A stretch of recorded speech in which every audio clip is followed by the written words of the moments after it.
Sí, sí se ve. Perfecto. Pues ya comenzamos. Buenas noches a todos. Hoy vamos a ver el tema de gónadas y nosotros somos el equipo 7. En el tema de gónadas vamos a abarcar lo que es la embriología de gónadas tanto masculina y femenina. Vamos a ver también anatomía de aparato reproductor masculino y femenino y vamos a ver un poco de fisiología hormonal. En cuanto a la embriología de gónadas, pues bueno, esta se comprende principalmente el sistema genital, que va a tener una diferenciación sexual, ¿ok? La diferenciación sexual, pues es un proceso complejo donde van a intervenir muchos genes. Aquí la clave del dimorfismo sexual va a ser el cromosoma Y, que bajo su influencia va a dar lugar al desarrollo masculino y en su ausencia se va a establecer el desarrollo femenino, ¿ok? Entonces vamos a ver poco a poco cada una de ellas. Entonces, como generalidades de gónadas, pues bueno, el sexo del embrión viene determinado genéticamente en el momento de la fertilización, de la cual pues las gónadas no adquieren características morfológicas sino hasta la 7ª semana, ¿ok? Entonces, al principio, las gónadas van a aparecer como un par de crestas longitudinales, que son estas que estoy señalando con el puntito más pequeño. Es que mi puntero está muy grande, una disculpa. Entonces, estas crestas longitudinales también las vamos a conocer como crestas genitales o crestas gonadales. Y estas van a estar formadas por la proliferación del epitelio y condensación del mesénquima subyacente. Ahora, también es importante mencionar las células germinales. Estas aparecen en las crestas genitales en la 6ª semana de desarrollo y se originan en el epiblasto. Entonces vamos a describir un poquito pues su proceso. Miren, primero en la 4ª semana, estas células germinales van a migrar a través del mesenterio dorsal del intestino posterior. Y luego después, en la 5ª semana, van a llegar aquí a las gónadas primitivas y en la 6ª semana invaden las crestas genitales, como estamos viendo aquí en la imagen inferior derecha. Y es muy importante que sepan que si las células germinales no llegan a las crestas, las gónadas no se van a desarrollar. Entonces, antes de la llegada de estas células germinales, se movió, perdón, antes de la llegada de estas células germinales primigenias, el epitelio de la cresta genital prolifera, formando un número de cuerdas. Estas cuerdas se van a conocer como cordones sexuales primitivos y estos conectan el epitelio superficial, pero pues aquí va a ser imposible diferenciar estas gónadas tanto masculina y femenina. Entonces a este proceso o a esta etapa le vamos a llamar gónada indiferenciada. Ahora vamos a hablar ya de la diferenciación de gónadas tanto en testículo como en ovario. Primero que nada, pues bueno, en cuanto al testículo, si el embrión es genéticamente masculino, pues las células germinales van a llevar el complejo cromosómico sexual XY. Entonces, en el cromosoma Y se va a encontrar el gen SRY, que significa Sex Determining Region Y, o determinación sexual en la región Y. Que lo que hace este gen SRY es que va a codificar el factor que determina la formación de los testículos. Y una vez que se determina la formación de los testículos, los cordones sexuales primitivos, que estamos viendo aquí en la imagen, siguen proliferando y se introducen en la médula para formar el testículo o cordones medulares, como estamos viendo acá en la otra imagen. Entonces, en el 4º mes, estos cordones testiculares adquieren una forma de herradura. Miren, vean, ya les estoy señalando con el puntero. Estas son las formas de herradura que adquieren. Y es importante porque se componen ahora de células de Sertoli, que las células de Sertoli son las encargadas de la regulación y función temprana de las células de Leydig. Las células de Leydig, estas van a ser procedentes del mesénquima de la cresta gonadal. Se van a encontrar entre los cordones testiculares, entre estos, ahí no aparece el puntero, bueno, pero ya le dije. Aquí entre estos cordones testiculares se van a encontrar las células de Leydig y su desarrollo va a iniciar después de haber iniciado la diferenciación. En la 8ª semana, las células de Leydig van a producir testosterona, por lo que el testículo va a influir en la diferenciación sexual de los conductos genitales y de los conductos externos, ¿ok? Entonces, estos cordones testiculares pues son sólidos hasta la pubertad, en el que adquieren una luz y van a formarse los túbulos seminíferos.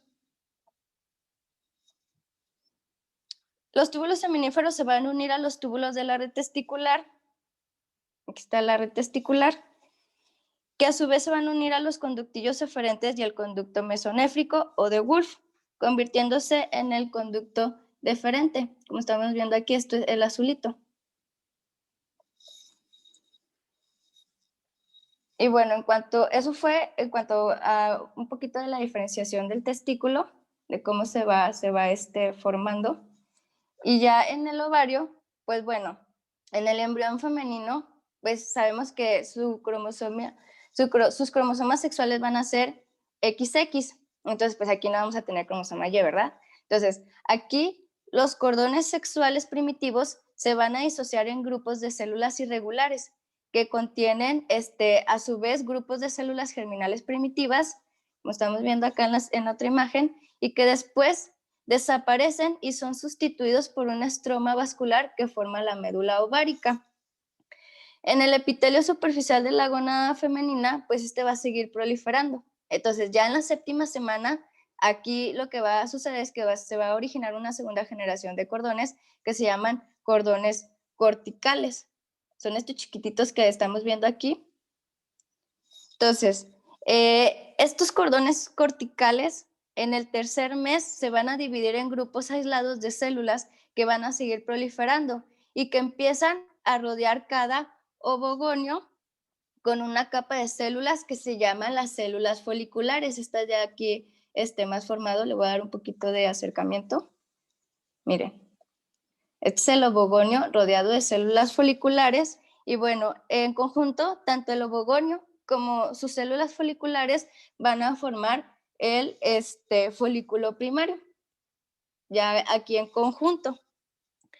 Y pues así como resumen, en embriones con una configuración cromosómica sexual XX, los cordones medulares de la gónada van a involucionar y se va a formar la segunda generación de cordones corticales, que eran los que les estaba mencionando ahorita.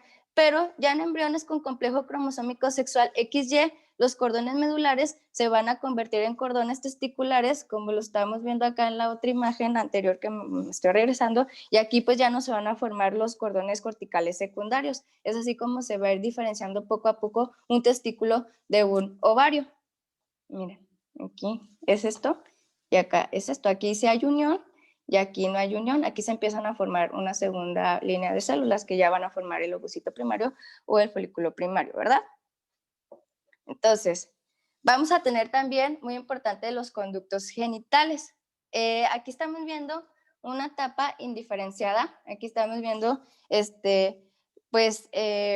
los dos pares de conductos genitales. Entonces, en esta etapa diferenciada vamos a tener los conductos mesonéfricos o también llamados de Wolff y los conductos paramesonéfricos o también llamados de Müller. Los de Müller pues obviamente son los rosados que estamos viendo aquí y los de Wolff son estos azules que estamos viendo aquí. O igual en la imagen izquierda, los de Müller son estos rojitos que estamos viendo aquí y los de Wolff son estos grises.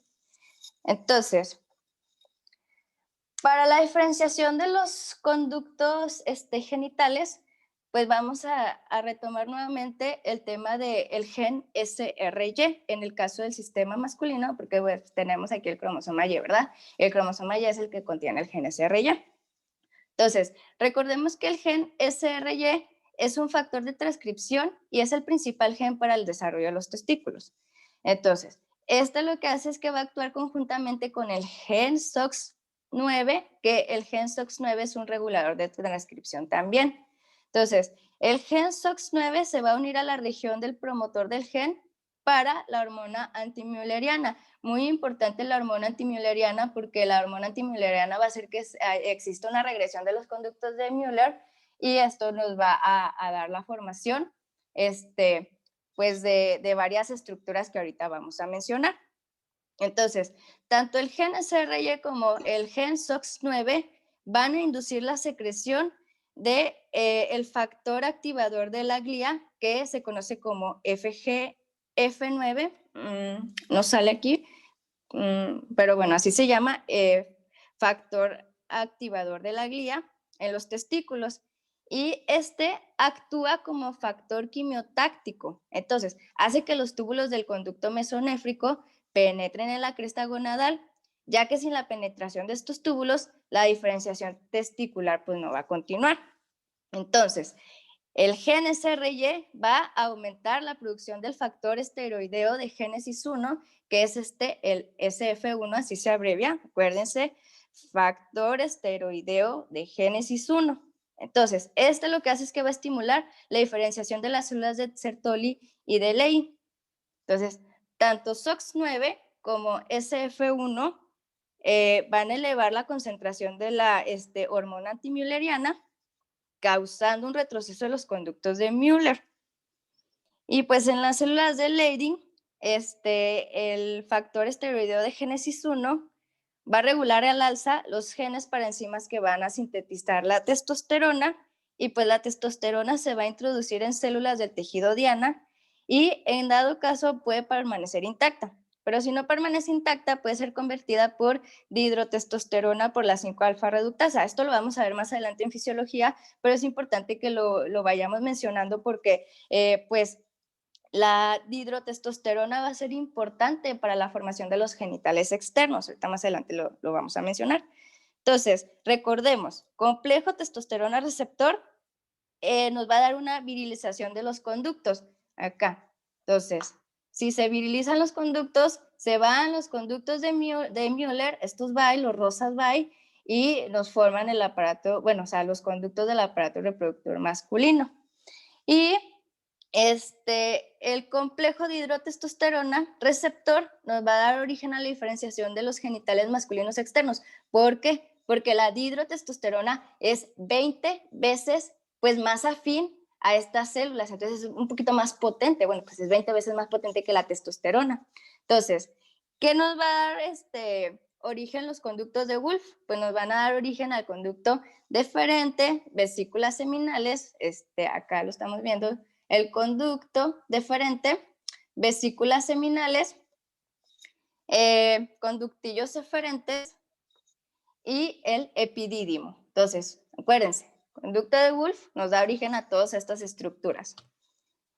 Y vamos a tener ahora en el caso del sexo femenino, que es XX, un gen importante en la participación de su diferenciación de los conductos genitales, que es el WNT4, ¿ok? Entonces, este es otro gen, este gen determina la formación de los ovarios. Entonces, lo que hace es que va a regular el alza de DAX1, que el DAX1 es miembro de la familia de receptores hormonales nucleares, y pues inhibe la función de SOX9. Por eso tenemos esta línea en este esquema hacia acá. Entonces, DAX1 ayuda a inhibir la regulación de SOX9, ¿ok? Y pues bueno, también WNT4 va a regular la expresión de otros genes responsables de la diferenciación ovárica que aún no son pues bien definidos o bien identificados, pero menciona que TAF2 105 también ayuda a participar en la esteroidogénesis para la formación de los ovarios y de los conductos femeninos. Entonces, también vamos a tener una participación, así como en los testículos participa la testosterona, aquí en los ovarios va a participar pues los estrógenos, que estos también intervienen en la diferenciación sexual, y bajo su influencia los conductos paranesonéfricos o de Müller, que en el caso del sexo masculino fueron pues fueron refractarios.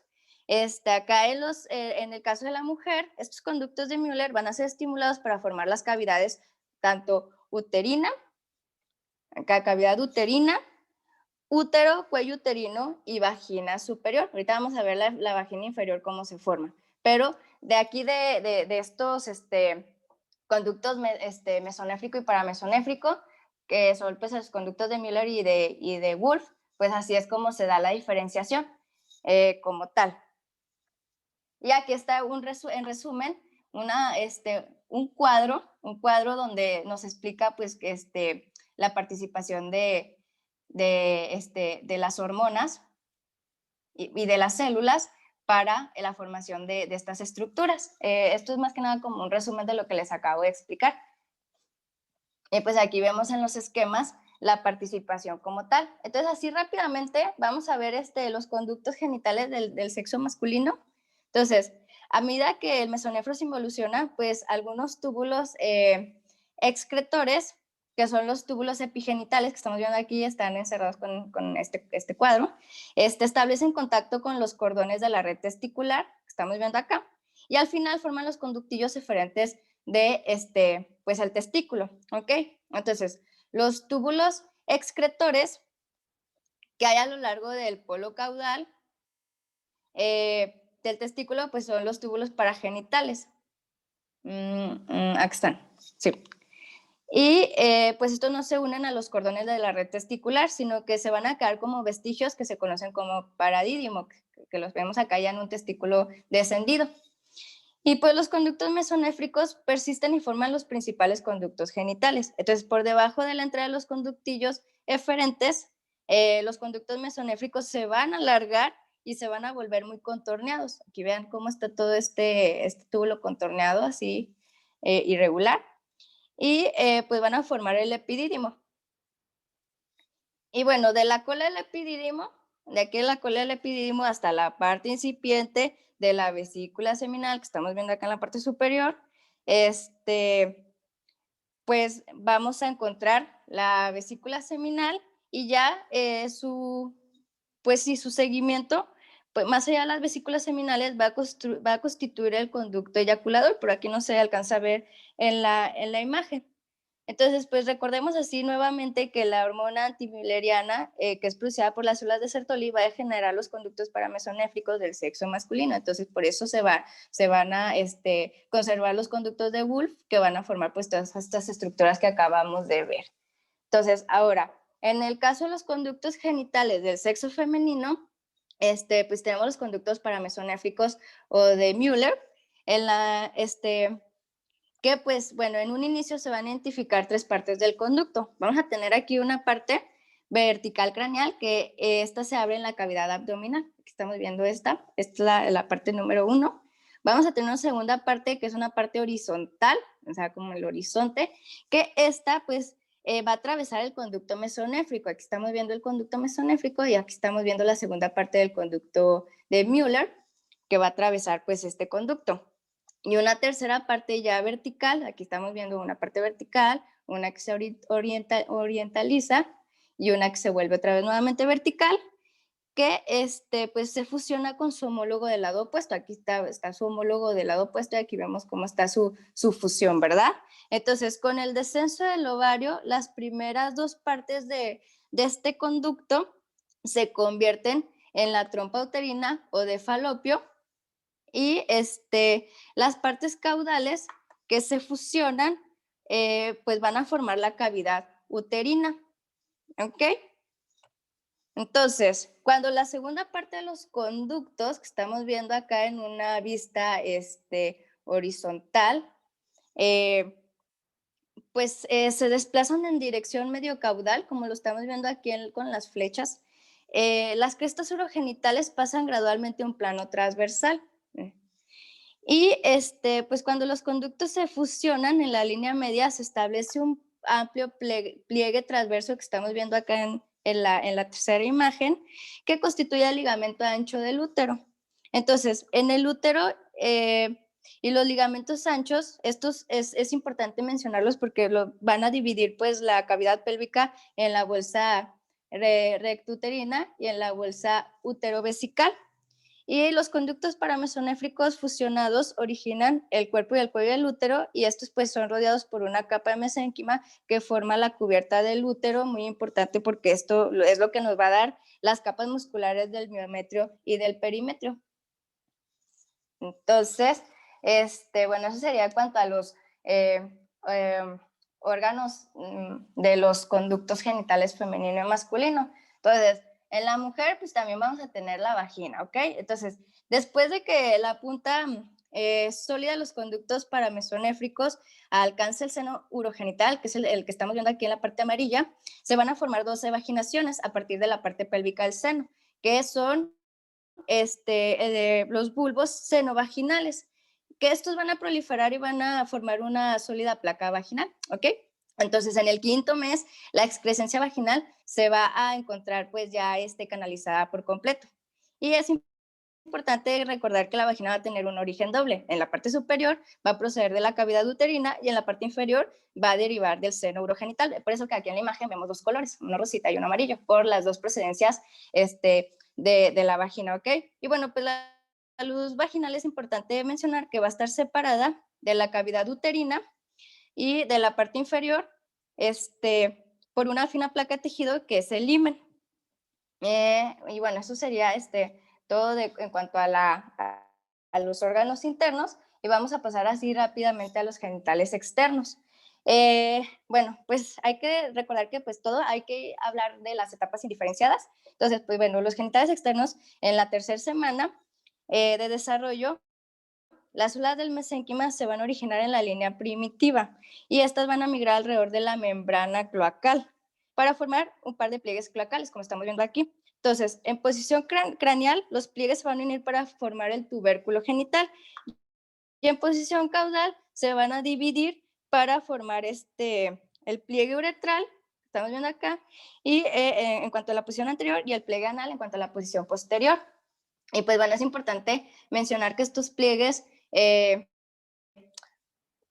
uretrales, pues en el caso de los hombres se van a formar protuberancias escrotales que nos van a dar origen al escroto, y en las mujeres estos pliegues uretrales van a formar los labios mayores. Y pues es importante recordar que al final de la sexta semana es imposible distinguir entre los dos sexos. Entonces, ya hablando como tal de los genitales externos masculinos, pues bueno, pues estos dependen de andrógenos secretados por los testículos fetales, que se caracteriza por un rápido alargamiento del tubérculo genital. A este alargamiento del tubérculo genital se le va a llamar falo. Entonces, el falo lo que va a hacer es que va a tirar de los pliegues uretrales y hacia adelante, y le va a formar un surco uretral, que a su vez va a extender un revestimiento y va a formar la placa uretral. Entonces, al final del tercer mes, los dos pliegues uretrales se van a cerrar. Aquí, como estamos viendo en la imagen, cómo está el pliegue más abierto, y se va cerrando, y va a formar la uretra peniana. Y en el cuarto mes, ya que tenemos la uretra peniana, está pues en su parte más distal del glande, se va a introducir hacia el interior adquiriendo una luz que va a dar origen al meato externo. Aquí ya vemos aquí la placa uretral cerrada por completo, y que estamos viendo ya la luz de la uretra peniana, que esta pues se va, va a dar origen al meato uretral externo. Entonces, aquí las protuberancias escrotales, como estamos viendo que venían, acuérdense de la placa uretral, van a originar, pues, bueno, se van a desplazar primero caudalmente y después cada protuberancia se va a unir para formar la mitad del escroto, y ambas van a estar separadas por el tabique escrotal. Entonces, así se va a ir formando, pues ya como tal, el cuerpo pues, del pene y las bolsas escrotales que van a contener a los testículos.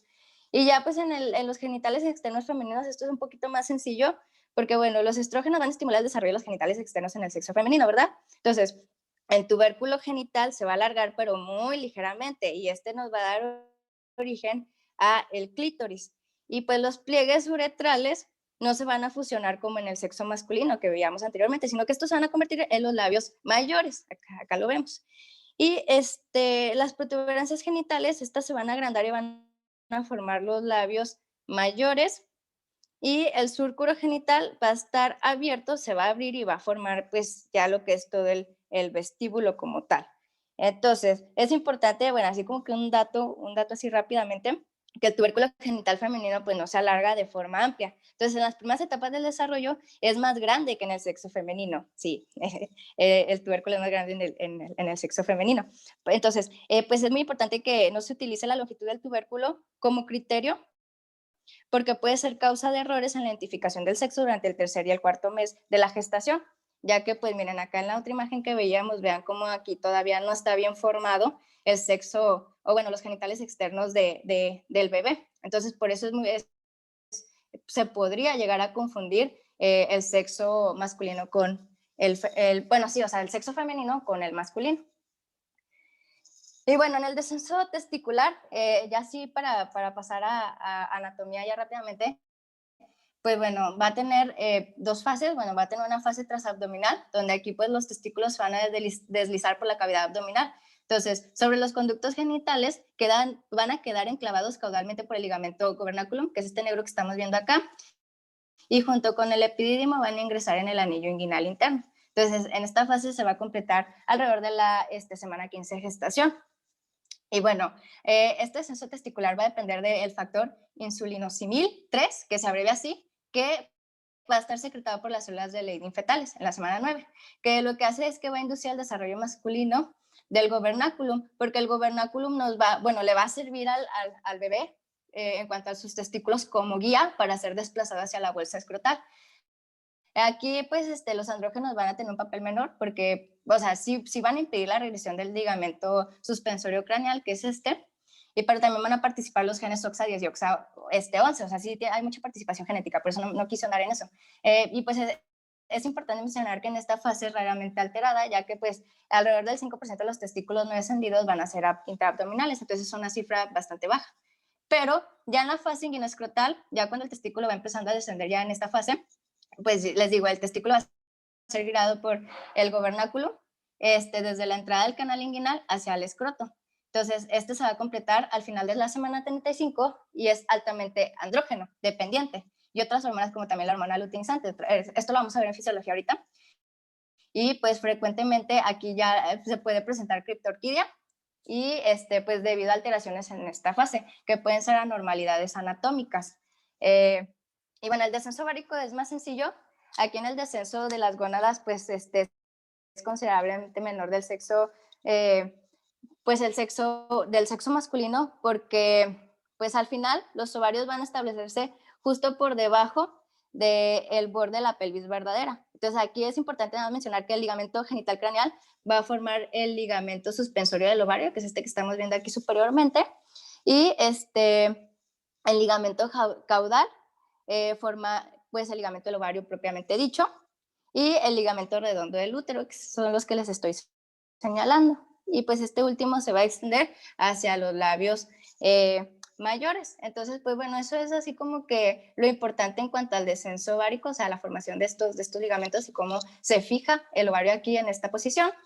Y pues este es un resumen así de lo que ocurre en cuanto a las semanas o meses de todo lo que les acabo de mencionar. Y pues ya eso sería todo de mi parte en cuanto a la embriología. Entonces ya vamos a pasar con mi compañero Ángel a anatomía, si es que no tienen ninguna duda.